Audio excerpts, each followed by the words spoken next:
attack by Putin on Ukraine in the way that we are told every day. This started in 1990, February 9th, 1990.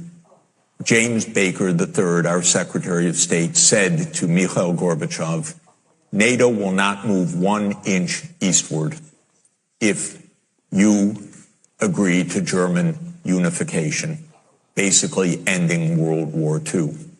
And Gorbachev said, that's very important. Yes, NATO doesn't move, and we agreed to German unification.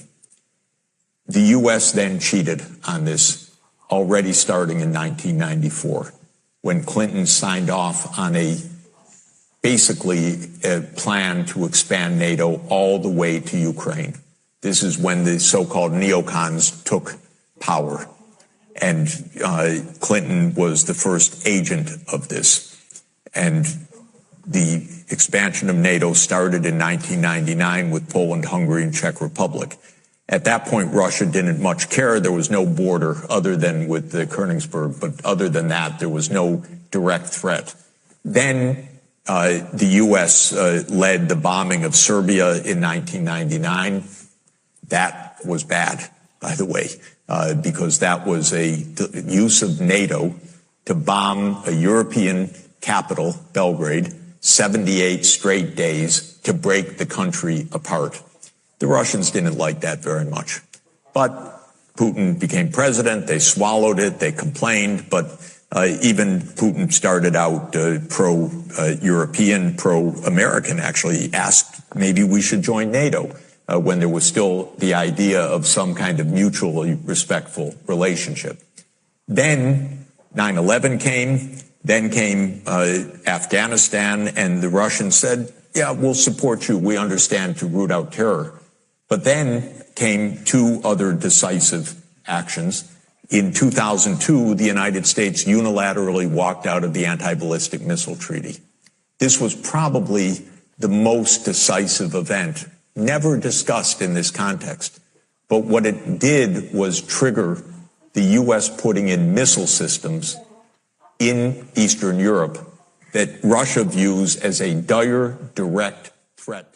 In 2004-05, we engaged in a soft regime change operation in Ukraine.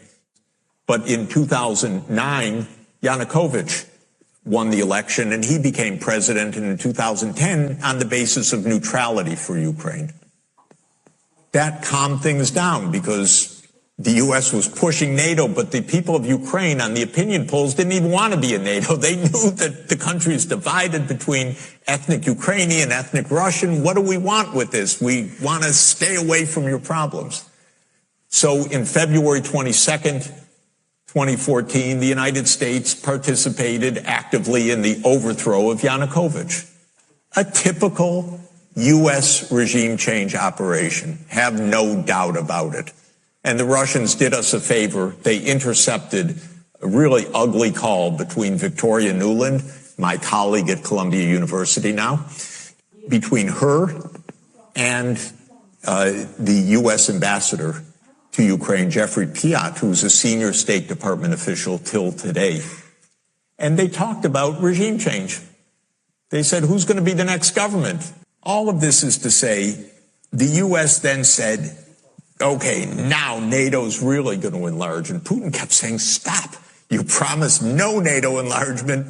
It's been, by the way, I forgot to mention, in 2004, Estonia, Latvia, Lithuania, Bulgaria, Romania, Slovakia, Slovenia, 7 more countries in the not 1 inch eastward. And then, okay, it's a long story, but the U.S. kept rejecting the basic idea, don't expand NATO to Russia's border in a context where we're putting in goddamn missile systems after breaking a treaty. 2019, we walked out of the Intermediate Nuclear Force Treaty. On December 15th, 2021, Putin put on the table a draft Russia-U.S. security agreement. You can find it online. The basis of it is no NATO enlargement. I called the White House that next week after that, begging them, take the negotiations. Putin's offered something, avoid this war. Oh, Jeff, there's not going to be a war. Announce that NATO's not going to enlarge. Oh, don't worry, NATO's not going to enlarge. I said, oh, you're going to have a war over something that's not going to happen? Why don't you announce them? And he said, no, our policy is an open door. This is Jake Sullivan. Our policy is an open door policy. Open door for NATO enlargement. That is under the category of bullshit, by the way. You don't have your right to put your military bases anywhere you want and expect peace in this world. They turned down the negotiations. Then the special military operation started. And 5 days later, Zelensky says, okay, neutrality.